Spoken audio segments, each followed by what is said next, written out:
Nice to meet you all. We're Julian, Vido and Ned Cooper, PhD candidates at the Australian National University. Julian's studying human rights-led approaches to cultural data management for climate change threatened landscapes, and I'm studying participatory development and evaluation of AI-enabled systems.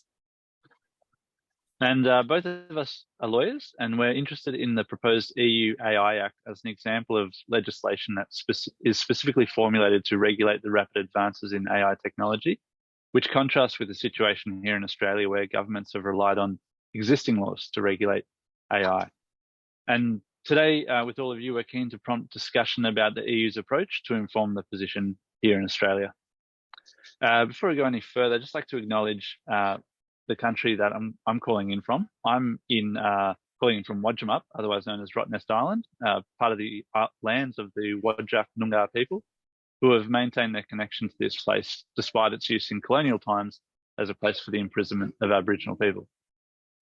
Shortly, Ned will introduce you to Stable Diffusion, our case study, and then we'll discuss two matters that arise from the case study concerning the operation of the EU AI Act. And then we'll end with two prompts for discussion regarding the role of regulators in keeping up with automated processing, and also how those same regulators can support the public to do the same. So we were prompted to consider the EU's approach to regulating AI by the release of Stable Diffusion the first version, back in August 2022, which seems like a long time ago now. So Stable Diffusion, for those that don't already know, it's a free open source text-to-image generator, and it's capable of generating sort of very realistic images like that shown on the screen.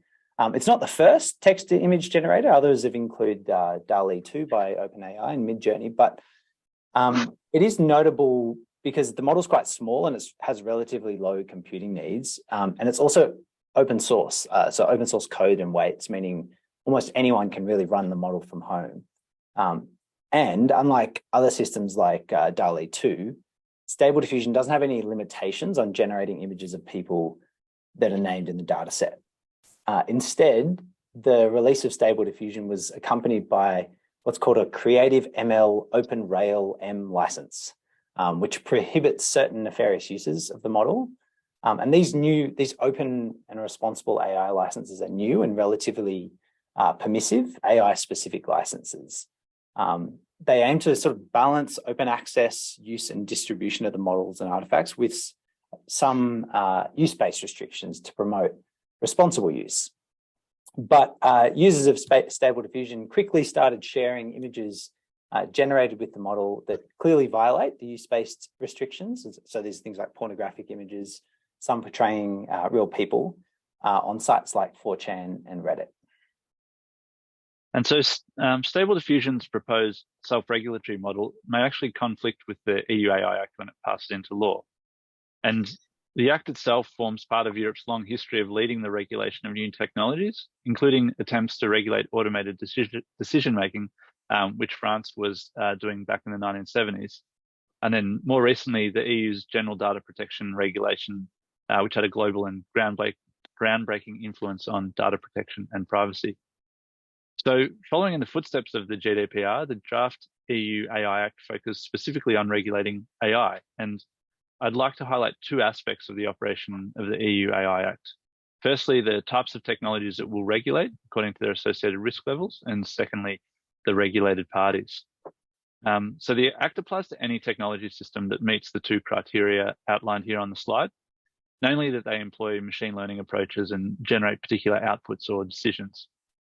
And the Act proposes to regulate these technologies according to a risk-based model, which categorizes technologies according to the context in which they're used, in the case of the high-risk technologies, and also their capabilities and their outputs, which is more a matter for the limited risk technologies. Under the present format of the legislation, Stable Diffusion would likely be classed as limited risk. That's due to its capacity to synthesize deepfake content, as you can see highlighted there on the slide. Now, turning now to how the Act regulates different parties along the pipeline of development and use of AI systems. It defines three types of parties. There's providers, users, and importers and distributors. For high-risk technologies, compliance obligations are more extensive and they fall on the provider. But as I mentioned, Stable Diffusion would be considered a limited risk technology. And as such, it's subject to lesser compliance measures, and these obligations fall on the user.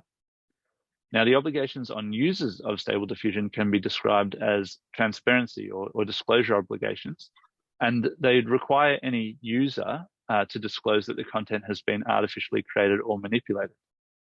And by placing liability on users rather than providers, questions arise about how the Act will or will not change the responsibility of Stability.ai and its users in relation to the use of the Stable Diffusion platform. So we'd like to give two prompts today based on our outline of the application of the EU AI Act to Stable Diffusion. And the first is, how can legislators keep up with advances in automated processing and their implications for human-machine collaboration? We'd argue it's important to draft legislation that's open to scrutiny and capable of general application. And that's particularly important given what we know about the speed of technological innovation and the potential for unforeseen impacts when those move into new fields. Accordingly, it seems ill-advised for the EU AI Act to define risk categories according to an exhaustive list of specific technologies and or use cases, such as in the high risk and limited risk categories we showed in the table earlier. And secondly, we're interested in how legislators can promote public education engagement with AI systems. And in responding to this issue, it's necessary to think about the broader and systemic implications of the EU AI Act. There's currently a proposal to subject open source general purpose AI models to the requirements of the Act, and this would shift responsibility for transparency from the users of Stable Diffusion to Stability.ai, the provider. This proposal has been criticised because it would shift legal liability to the open source community and risk the stifling of open source innovation and prevent the public scrutiny of these models, something which has previously revealed instances of bias and risk in algorithms. The alternative approach, which is carving out open source general purpose AI models from the regulations, would likely allow Stable Diffusion's existing approach using open and responsible AI licenses to shift responsibility onto the individual users themselves. That's all we have time for, and thank you for listening. Looking forward to the Q&A. Thank you. Yeah, thanks again. Thank you, Julian and Ned. So I open up the floor for any questions. Simon? Thanks, Liz. So Simon, again, from Griffith University. Thanks for the great presentation, Julian and Ned. So I had a question about, I share your intuition about the legislators needing to develop rules of general application, because if you make it too specific, it quickly goes out of date. But I wondered, in thinking about whether responsibility should be on the users or the creators of the technology like Stability.ai, what are the incentives for Stability.ai in sort of building their system in a way that promotes its use in ethical ways? Like, is it a situation like with YouTube where they want to keep people on the system, so then that sort of generates the way that pushes them to develop it in a particular way, so they kind of get people to watch videos with Stability.ai? What do they want? What are they going to be trying to do when they're creating their system?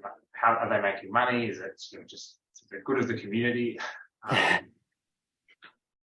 Well, I won't like dive into the mind of I think his name's Imagen and sort of predict what the business model is long term, because like I must admit I'm interested in the way that laws apply, but not always that up on how business models work in this space. But I would say that the statements by Imad, the leader of Stability.ai, are that open sourcing this technology will allow people to create, and he wants people to create on their platform, and eventually perhaps his organization will be able to assist other creative organizations with implementing their systems, implementing Stable Diffusion in their organizations. He's also said that he's sort of keen for open sourcing this technology to identify risks and biases in the model.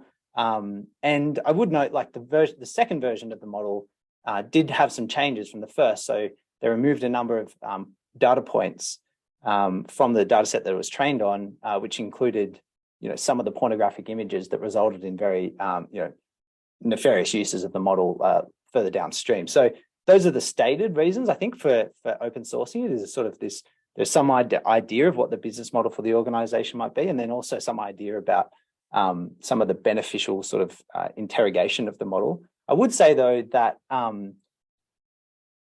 that version 1 is still out there, and there was a lot of content generated from that model that was pretty adverse for a number of people in who are represented in the data set used to train the model. So while it's open sourcing, it may identify those bias. There's some harm done prior to that, and so I don't think it's I wouldn't say this broad open sourcing model appears totally ethical from my perspective.